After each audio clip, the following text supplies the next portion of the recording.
విశ్వంలో మొదటి సూర్యుళ్ళు పుట్టినరోజు. ఈ థర్డ్ పార్ట్ వీడియో విశ్వం పుట్టిన 3,80,000 సంవత్సరాల తర్వాత ఏం జరిగిందో చెప్తుంది. ఈ వీడియో చూసే ముందు ఫ్యాంటమ్ యూనివర్స్ సిరీస్లో ఉన్న మొదటి 2 వీడియోస్ చూడండి. అవి ఫ్యాంటమ్ యూనివర్స్ ఫోల్డర్లో ఉన్నాయి.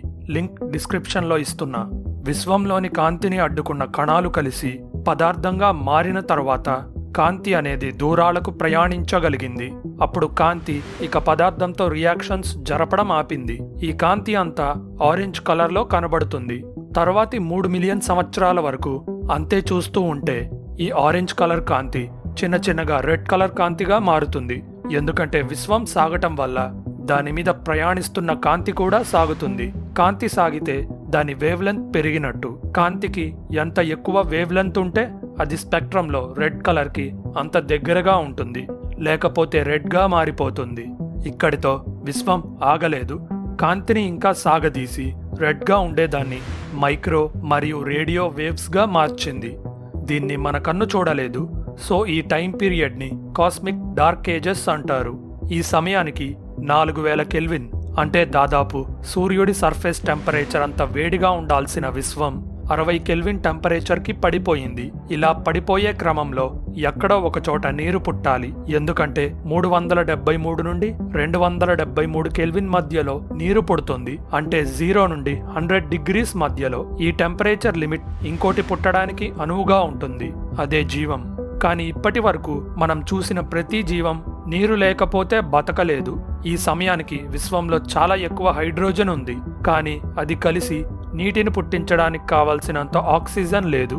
అయితే 0 నుండి 100 డిగ్రీస్ టెంపరేచర్ లిమిట్లో భూమి మీద సముద్ర మట్టానికి దగ్గరగా ఉన్న నీరు మాత్రమే లిక్విడ్ రూపంలో ఉండగలుగుతుంది. కానీ మనం మాట్లాడుకునే సమయంలో గ్రహాలు కూడా పుట్టి ఉండవు. సో విశ్వం మొత్తం ఖాళీగా, అంటే గాలి లేని వాక్యూమ్ ఉంటుంది. కాబట్టి నీరు కానీ జీవం కానీ పుట్టడం కొంచెం కష్టమే. మరి రాతి గ్రహాలు ఎందుకు పుట్టలేదంటారు? రాతి గ్రహాలు పుట్టడానికి మెటల్స్ కావాలి. కానీ మనం మాట్లాడుకునే సమయానికి విశ్వంలో హైడ్రోజన్, హీలియం తప్ప మిగతా కెమికల్స్ ఫామ్ అవ్వలేదు. కానీ అప్పటి విశ్వాన్ని లోతుగా చూస్తే ఒకటి అర్థమవుతుంది. అదే విశ్వం మొత్తం మ్యాటర్ మరియు డార్క్ మ్యాటర్తో తయారయ్యి ఉంది అని. అయితే మనకి డార్క్ మ్యాటర్ గురించి పెద్దగా తెలియదు, కానీ అది మామూలు పదార్థం కంటే ఎక్కువగా ఉంది అని మాత్రం తెలుసు. చిన్న చిన్నగా డార్క్ మ్యాటర్ అనేది స్పేస్ టైంని వంచి పదార్థాన్ని ఒక దగ్గరికి చేర్చింది. ఈ చర్యని గ్రావిటీ అనొచ్చు. ఇలా పదార్థం చాలా చోట్ల గుంపులు గుంపులుగా చేరడంతో న్యూక్లియర్ రియాక్షన్స్ మొదలయ్యాయి. విశ్వంలో మొదటి స్టార్స్ పుట్టడానికి ఈ చర్యే పునాది వేసింది. ఈ స్టార్స్ అన్నీ కలిసి గ్యాలక్సీస్గా మారాయి. స్టార్స్ ఫామ్ అవ్వడానికి కావలసిన పదార్థం ఎక్కువగా ఉన్న చోటని గ్యాలక్సీస్ అంటారు.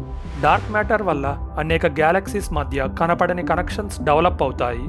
విశ్వాన్ని జూమ్అవుట్ చేస్తే ఈ కనెక్షన్స్ అన్ని తాడుల్లాగా, గ్యాలక్సీస్ అన్ని ఈ తాడుకు గుచ్చిన పువ్వుల్లా ఉంటాయి.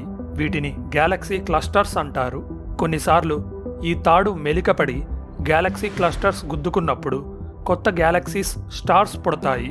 కానీ ఇదంతా జరగడానికి చాలా సమయం ఆగాలి. ఇక్కడ మనం చూసే వస్తువుని ప్రైమోడియల్ గ్యాస్ అంటారు. దానివల్ల అసలేంటి ఉపయోగం? హలో ఫ్రెండ్స్, మీరు ఇంకా ఇలాంటి ఇంట్రెస్టింగ్ వీడియోస్ చూడాలంటే ఛానల్ సబ్స్క్రైబ్ బటన్ నొక్కి బెల్ ఐకాన్ క్లిక్ చేయండి. ప్రైమోడియల్ గ్యాస్ క్లౌడ్ నుండి గ్యాలక్సీస్ పుడతాయి. ఇది గ్యాలక్సీ క్లస్టర్స్లో గుద్దుకున్న చోట ఏర్పడటాన్ని మనం చూడొచ్చు. ఈ ప్రైమోడియల్ గ్యాస్ క్లౌడ్లో మామూలు పదార్థం మరియు డార్క్ మ్యాటర్ కలిసి ఉంటాయి. మామూలు పదార్థంలో ఎక్కువగా ఉండే హైడ్రోజన్ గ్రావిటీ వల్ల ఒక దగ్గరికి చేరి వేడిగా మారుతుంది. సో విడిగా ఉన్న హైడ్రోజన్లో కొంత భాగం కలిసి మాలిక్యులర్ హైడ్రోజన్ అంటే H2గా మారతాయి. వేడిగా ఉన్న ఏ పదార్థమైనా చల్లారాలి కదా. మాలిక్యులర్ హైడ్రోజన్ కూడా చల్లారుతూ ఇన్ఫ్రారెడ్ కిరణాల్ని వదులుతుంది. దాంతో హైడ్రోజన్ మీదున్న ప్రెషర్ తగ్గుతుంది. సో ప్రెషర్ తగ్గటం వల్ల ఇంకా ఎక్కువ పదార్థం దగ్గరికి వచ్చి కలిసి ముద్దలుగా మారతాయి. ఇవి గ్రావిటీ వల్ల కలిసి ఉంటాయి. డార్క్ మ్యాటర్ మాత్రం ఈ ముద్దల చుట్టూ చేరి ఒక లేయర్లా ఫామ్ అవుతుంది. ఈ ముద్దలు మొదటి ప్రోటో గ్యాలక్సీస్గా మారతాయి. ఇవి చాలా పెద్దగా ఉంటాయి. వీటి నుండి మొదటి గ్యాలక్సీస్ పుడతాయి. విశ్వం పుట్టిన 150 మిలియన్ సంవత్సరాల తర్వాత మొదటి స్టార్స్ని చూడగలం. వీటిని పాపులేషన్ 3 స్టార్స్ అంటారు. వీటిలో హైడ్రోజన్, హీలియం తప్ప వేరే కెమికల్స్ ఉండవు. ఈ పాపులేషన్ 3 స్టార్స్ చాలా పెద్దవి. ఈ స్టార్స్ కాంతిని పుట్టించడానికి మన సూర్యుడి కంటే పెద్దగా ఉండాలి, ప్లస్ ఇంకా వేడిగా మండాలి. అందుకే పాపులేషన్ 3 స్టార్స్ వాటిల్లోని ఇంధనాన్ని త్వరగా వాడేసి కొన్ని మిలియన్ సంవత్సరాల్లోనే సూపర్ నోవాగా పేలిపోతాయి. వీటితో పోలిస్తే మన సూర్యుడు 10 బిలియన్ సంవత్సరాలు బతుకుతాడు. పైగా మన సూర్యుడి చుట్టూ గ్రహాలు ఉన్నట్టు పాపులేషన్ 3 స్టార్స్ చుట్టూ రాతి గ్రహాలుండవు. ఎందుకంటే రాతి గ్రహాలు పుట్టడానికి ఐరన్ లాంటి మెటల్స్ కావాలి. సో ఈ గ్రహాలు లేవు కాబట్టి పాపులేషన్ 3 స్టార్స్ చుట్టూ జీవం పుట్టగలిగే ఛాన్సెస్ కూడా తక్కువే. ఎందుకంటే జీవం పుట్టడానికి లక్షలు కాదు, కొన్ని కోట్ల సంవత్సరాలు పడుతుంది. పాపులేషన్ 3 స్టార్స్ వయస్సు చాలా తక్కువగా ఉండటం వల్ల ఇప్పటికి కూడా వాటిని కనిపెట్టలేకపోయాం. సో మనం చూసిన మొదటి స్టార్స్ అన్ని పాపులేషన్ 3 స్టార్స్ తరువాత పుట్టినవి. ఇవి మెరుస్తూ ఇంకో పని చేస్తాయి, అదే దారుణమైన రేడియేషన్ ని వదలటం. ఈ రేడియేషన్ అన్ని రకాల కాంతులు, అంటే అటు గామా నుండి ఇటు మైక్రోవేవ్స్ వరకు అన్ని రూపాల్లో ఉంటుంది. అయితే ఈ రేడియేషన్ హైడ్రోజన్ ని రీఅయోనైజ్ చేస్తుంది. అంటే ఈ రేడియేషన్ ని అబ్జార్బ్ చేసుకున్న కొన్ని హైడ్రోజన్ ఆటమ్స్ యొక్క బయటి ఎలక్ట్రాన్ ఆటమ్ నుండి విడిపోతుంది. ఇక పాపులేషన్ 3 స్టార్స్ విషయానికొస్తే వాటి హైడ్రోజన్ ఇంధనాన్ని అవగొట్టుకొని అవి సూపర్ నోవాగా పేలిపోతాయి. కానీ వాటి కోర్స్లో జరిగే న్యూక్లియర్ ఫ్యూజన్ ద్వారా బరువైన కెమికల్స్ పుడతాయి. అంటే 2 హైడ్రోజన్ ఆటమ్స్ కలిసి హీలియం కలిసి లిథియం, ఇలా పీరియాడిక్ టేబుల్లో తరువాత కనిపించే కెమికల్స్ ఫామ్ అవుతాయి. ఇంకొన్ని మిలియన్ల సంవత్సరాల తర్వాత మనం ఇప్పటి వరకు గుర్తించిన అతి పురాతన స్టార్ పుడుతుంది. దాని పేరే మెతుస్లా. ఇది విశ్వం పుట్టిన 200 మిలియన్ సంవత్సరాలకే పుట్టింది. మెతుస్లా స్టార్ ని పాపులేషన్ 2 స్టార్ లిస్ట్లోకి చేర్చొచ్చు. వీటిలో కూడా మెటల్స్ తక్కువగా ఉంటాయి. అంటే పీరియాడిక్ టేబుల్లో హైడ్రోజన్, హీలియం తర్వాత వచ్చే కెమికల్స్. కానీ పాపులేషన్ 3 స్టార్స్ కంటే ఎక్కువగానే ఉంటాయి. ఇక విశ్వం పుట్టిన 700 మిలియన్ సంవత్సరాల తర్వాత చిన్న చిన్న ప్రోటో గ్యాలక్సీస్ అన్నీ కలిపి పెద్ద మొదటి గ్యాలక్సీస్ గా మారతాయి. ఈ సమయానికి మనం Z8 GND 5296 అనే డ్వార్ఫ్ గ్యాలక్సీని చూడొచ్చు. ఇవి పెద్ద గ్యాలక్సీస్ చుట్టూ తిరిగే చిన్న చిన్న గ్యాలక్సీస్. ఇక విశ్వం పుట్టిన 800 మిలియన్ సంవత్సరాల తర్వాత అనేక గ్లోబ్యులర్ క్లస్టర్స్ కలిసి మన పాలపుంత పుట్టింది. కొన్ని లక్షల పురాతన స్టార్స్ గ్రావిటీ వల్ల ఒక చోట చేరి గ్లోబ్యులర్ క్లస్టర్స్ ని ఫామ్ చేశాయి. ఇప్పుడు విశ్వం పుట్టిన 1 బిలియన్ సంవత్సరాల తర్వాత ఏమైందో చూద్దాం. విశ్వం మొదట్లో టైం చాలా స్లోగా రన్ అయ్యేది. 2023లో సైంటిస్టులు క్వాజార్స్ ని చూసి ఒక వింత విషయాన్ని కనిపెట్టారు. క్వాజార్స్ అంటే గ్యాలక్సీస్ మధ్యలో ఉండే మామూలు బ్లాక్ హోల్స్ కంటే శక్తివంతమైనవి. అయితే మనం చూసిన క్వాజార్స్ మాత్రం విశ్వంలో పుట్టిన మొదటి గ్యాలక్సీస్ మధ్యలో ఉండేవి.